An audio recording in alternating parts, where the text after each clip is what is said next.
Greetings and aloha. This is The Guardian's Peter Bradshaw here with my film review channel weaving the friendship bracelet of criticism in the sleepover of discourse. And here's a quick heads up that you will want to subscribe to this channel and leave a comment.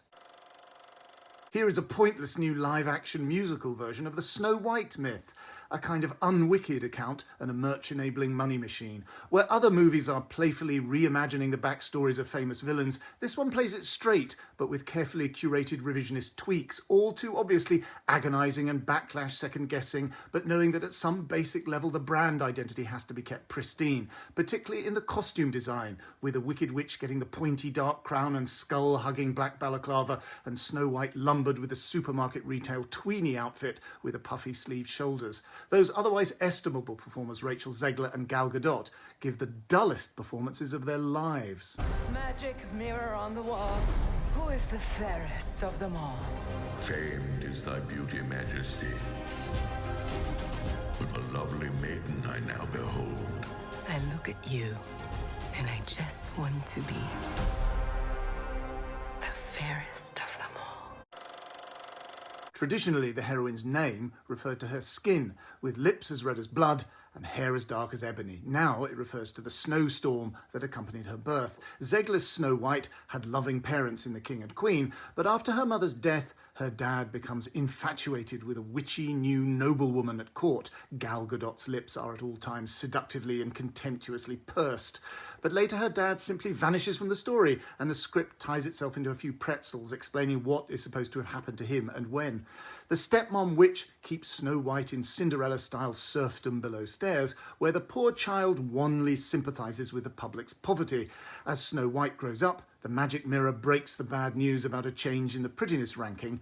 Snow White is forced to flee to the forest, and then she meets her 7 new best friends. There are some changes. The hero is no longer a prince, but a more democratic citizen who leads a Robin Hood-style insurgency from the forest against the witch's tyranny, with Snow White joining in on a Maid Marian basis. But he still gets to do the controversial non-consent kiss once our heroine has gone into her picturesque coma.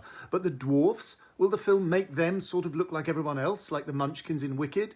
No. This Snow White feebly makes them motion capture animated figures, but it also heart-sinkingly duplicates their presence by giving the hero his own gang of 7 live-action bandits in which people with dwarfism are represented.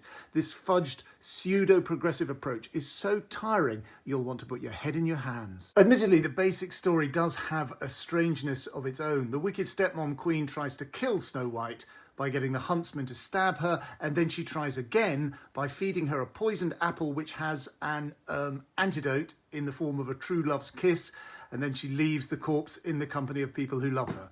Weird. The new Snow White is in the unhappy tradition of Mirror, Mirror, and Snow White and the Huntsman from 2012 with Julia Roberts and Charlize Theron respectively as the witch, and its equally ropey prequel, The Huntsman Winter's War from 2015, all revisionist light reboots. Hollywood could in theory reinvent Snow White with some passion. Instead, the only decent revival I've seen has been Pablo Berga's surrealist Blancanieves from 2013. This feels like a very hard day's work in the IP diamond mine. And now, another quick word from Sauron. This is Sauron. Last week, I commanded you to buy Peter Bradshaw's new collection of short fiction, The Body in the Mobile Library, and other stories. Some of you obeyed my command, and to those I say, well done. But others chose not to obey my command, and to those I say, where do you get off?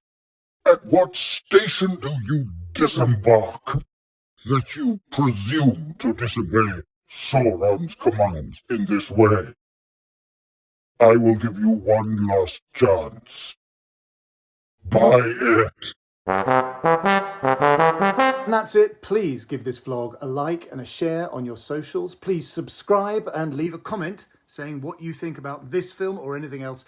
And please buy my book, The Body in the Mobile Library and Other Stories. Details given below. See you next time.